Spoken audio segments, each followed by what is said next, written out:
Leonard hooks it away well from Mendes Gomez. Morel only finds Pascal Gross, and then Richards can bring it away. Still going is Richards. Not the quickest, but good feet from the central midfielder. Here's Percy Tau. Chance to run at Lutton again. Still going as Tau. Step over into the right-hand side of the box. And you can see every time Percy Tau gets on the ball, Lutton afraid to get bodies around him because his feet are so quick. A low centre of gravity does Percy Tau have. And the ability just to shift past players, as we've already seen once today.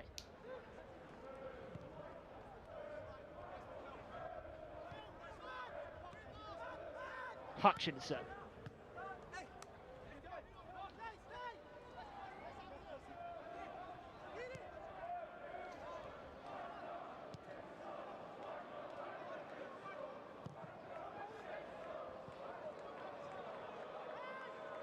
Here's Mendes Gomez on the left for Lutton. He'll run at Karbovnik. Slows things down and then just brisk past Karbovnik. Here's Elliot Lee, deflected shot. Cleared behind for a corner. And finally it's Lutton that have started to add impetus to this game. Really was all Brighton and Hove Albion for the first 60, 70 minutes or so, but the flurry of substitutions seem to have really lifted the energy in the Hatters camp. And they have a corner here. Played short into Mendes Gomez, flashed across the box, blocked well by Zakiri. Pascal Gross, a Cruyff turn away from a challenge and hooked down the line. Might find the run of Percy Tau. What a fantastic ball that was from Gross, and Percy Tau almost finding Andoni in turn. Just 5 minutes left to play in this one. Brighton 3-1 up over their championship opponents, Luton Town. And even though it is only a pre-season friendly, scoring goals was something that plagued the Seagulls last year. They never really found the back of the net that often, as Richards' lines went up from range. And a 0-0 draw against Rangers last week, but scoring 3 today will certainly please Graham Potter. That said, it could be suggested that Brighton was somewhat unlucky last year. If you're a fan of expected goal statistics, as I know, been banded around with Brighton very, very often, they scored 12 less goals than their expected goals predicted, and the Albion conceded 9 more than the expected goals efficiency predicted them to. So somewhat unlucky were the Albion last year. Mark Leonard into the feet of Florian Andoni. Back with Tau. Tau lines another one up. This one testing Sluga at his near post. The Croatian goalkeeper forced to tip it behind after a good, strong shot from Tau towards that near post.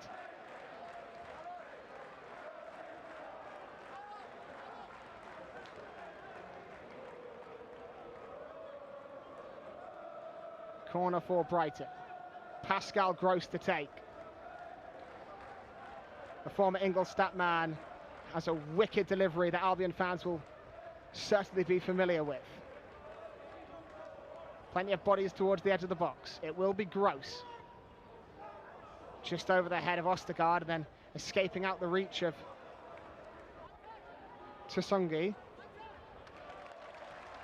Brighton will have another corner though. 2 young centre-backs obviously on the pitch now for Brighton, in Tsongi and Ostergaard. A position which Brighton certainly have depth in, even after the departure of Ben White to Arsenal yesterday. This corner coming from the other side.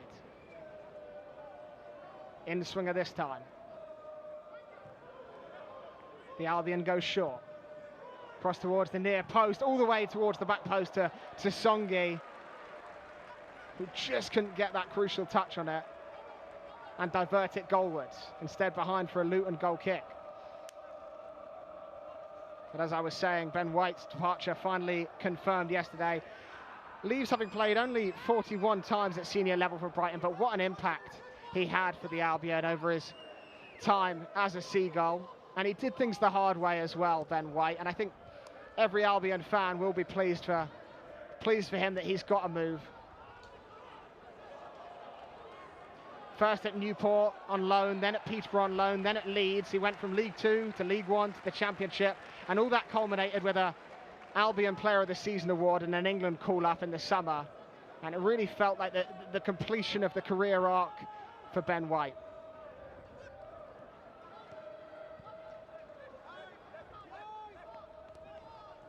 Here's Osho, bringing it out from the back.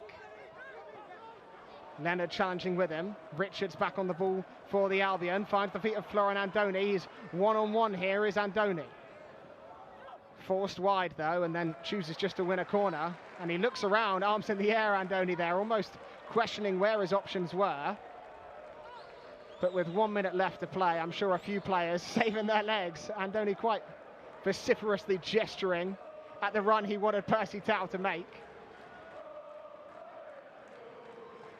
Those two not quite on the same wavelength there.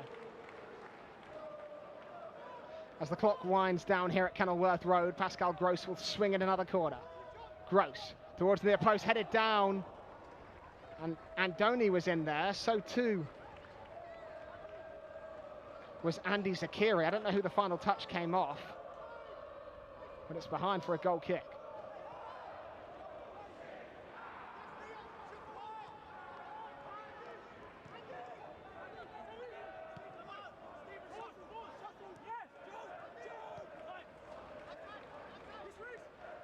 Hutchinson. Well won by Tsusungi. Alzati drifting away from a couple of challenges with a good bit of footwork. Richard slowing things down. 90 minutes are up. That's a comfortable performance from Graham Potter's side this afternoon. They have made things look easy at times. Here's Karbovnik. Can they add a fourth?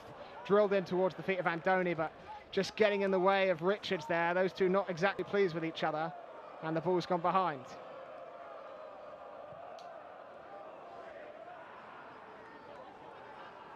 Here's Clark for Luton Town.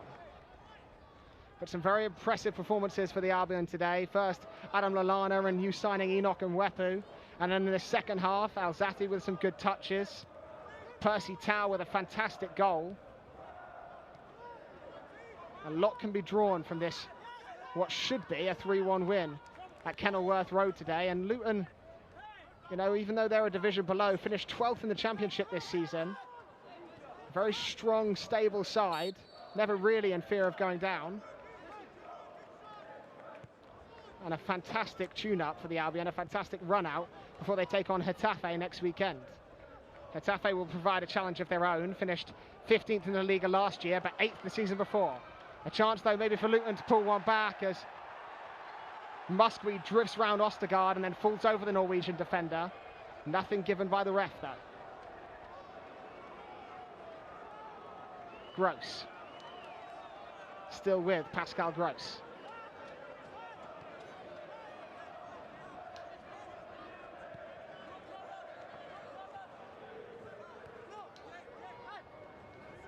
Andoni. Tsusungi.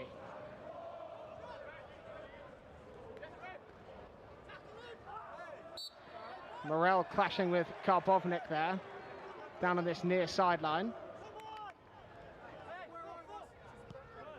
And of course now I think the main priority for all the players out there is protecting those legs, trying to avoid any injuries as time winds down in this pre-season. Morel looks forward for Hutchinson on the left though. Hutchinson could square a ball, looking for the run of Elliot Lee. Composed defending by Pascal Gross, and again we see the versatility of this Brighton team. Pascal Gross, normally known for his attacking contributions, back there in his own box defending. Graham Potter certainly believes in the complete player, the complete package of a midfielder, as we've seen so often today.